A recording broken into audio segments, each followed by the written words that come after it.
Hola amigo mío, espero te encuentres súper bien. En este capítulo vamos a hablar sobre la segunda ley de la termodinámica. Vamos con la clase. Bueno, muy bien, aunque la primera ley de la termodinámica abarca básicamente la conservación de la energía, lo cual es algo que siempre agrada y es conveniente en física, no sirve para establecer la termodinámica en su totalidad. Entonces, aquí entra la segunda ley que condiciona los procesos hechos en termodinámica. Por ejemplo, si se toma solo la primera ley de la termodinámica, el motor de una embarcación puede tomar el calor del océano para poder transportarlo, cosa que no sucede simplemente. Es imposible. Esta restricción se establece por los siguientes enunciados que son de cierta manera similares. Entonces, el primero, el enunciado de Clausius, que dice que es imposible un proceso termodinámico que solo tenga como acción el paso de calor de un cuerpo de menor a un cuerpo de mayor temperatura. En este caso lo podemos ejemplificar como un sistema 1 que pasa a un sistema 2 una cantidad de energía, en el cual se especifica que solo tenga como acción el paso de calor como energía de un cuerpo de menor temperatura a uno de mayor temperatura. Para lo cual también lo podríamos ver de la siguiente manera, donde tenemos dos cuerpos, el cual este tiene una temperatura 2 y esta tiene una temperatura 1.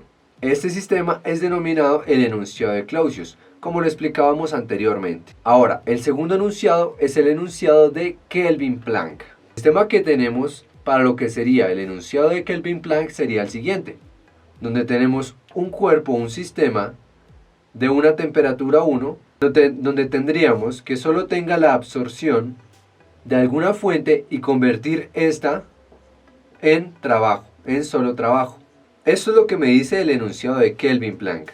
Bien, aunque sean dos enunciados por separado, con ciertas modificaciones a los procesos descritos, podemos observar que son equivalentes.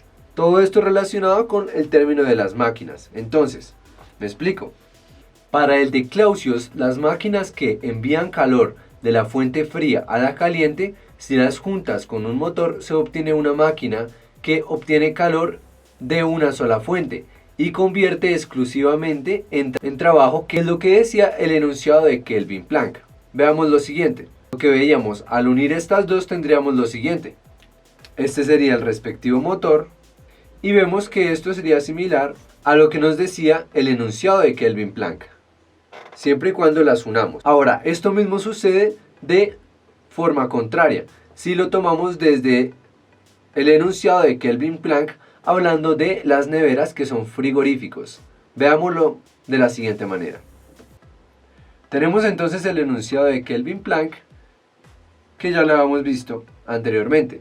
Ahora, con la máquina planteada, la cual hablamos de una nevera, por Kelvin-Planck, da paso a una máquina que obtiene calor de una fuente fría y lo traspasa a una caliente sin uso de trabajo alguno, que es precisamente el enunciado de Clausius. Entonces vemos que si de aquí tomamos respectivamente de la máquina o del frigorífico, tenemos entonces que de paso de una máquina se obtiene calor de una fuente fría y lo transfiere a una caliente sin uso de trabajo alguno, para lo cual es exactamente lo que nos dice el enunciado de Clausius, como lo vemos acá. Ahora, todo esto se explica con la intención de brindar la ejemplificación para dar lo que sería la segunda ley de la termodinámica, primeramente en el rendimiento real de un motor. Veamos. Ahora, en el rendimiento real de un motor, todo dispositivo y o máquina con procesos reversibles entre fuentes iguales deben tener igual rendimiento térmico, que depende exclusivamente de las temperaturas de las fuentes, la fría y la caliente. Tenemos un motor de mayor rendimiento para el cual sabemos que se comporta de la siguiente manera, donde tenemos una temperatura 1, una temperatura 2, un calor 1, que va a ser prima en este caso, y un calor 2. Vemos que este entra acá, hace el proceso y sale por la temperatura 2. Muy bien, ahora también tenemos la definición de un motor de Carnot, donde tendríamos idealmente casi el mismo comportamiento. Bien, con esto se busca demostrar que no puede construirse un motor con un rendimiento mejor que un motor hipotético, que sería el uso del motor de Carnot, trabajando con las mismas condiciones, es decir, con las mismas temperaturas. Dicho motor de Carnot toma el calor Q1' de la fuente caliente, hace un trabajo respectivo W' y pasa por un calor Q2 a la fuente fría. Una fracción del trabajo W se usa en activar un frigorífico que toma un calor Q de la fuente fría y pasa un calor Q a la fuente caliente. Bien, ahora sí, ¿qué pasaría si unimos las dos? Tendríamos lo siguiente. Para el caso de la unión del motor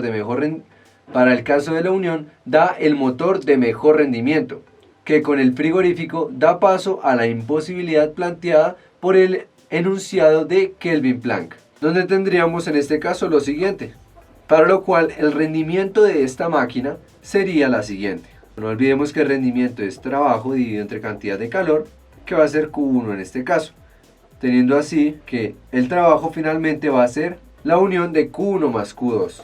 Dividido entre el calor 1, nos quedaría que esto va a ser 1 más Q2 sobre Q1, para lo cual esto es similar a lo que sería 1 menos la temperatura 2 sobre la temperatura 1.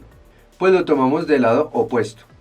Ahora, el rendimiento de una máquina hipotética sería el siguiente, teniendo así como eta' igual a W', que sería el hipotético, dividido entre calor 1, igual a 1 más el calor 2 sobre el calor 1, que sería básicamente igual. Ahora, en el caso de Q1' sea mayor que Q1, tendríamos que inevitablemente el rendimiento prima de eta' tendría que ser mayor al rendimiento de eta, lo que como consecuencia lleva a lo visto por el enunciado de Kelvin Planck, a dicha imposibilidad. El rendimiento conseguido con un motor de Carnot se considera entonces límite teórico de una máquina que funciona con procesos reversibles. Por consiguiente, el rendimiento de una máquina real está por debajo de este valor. Muy bien, entonces dando continuidad, vamos a definir qué es la entropía.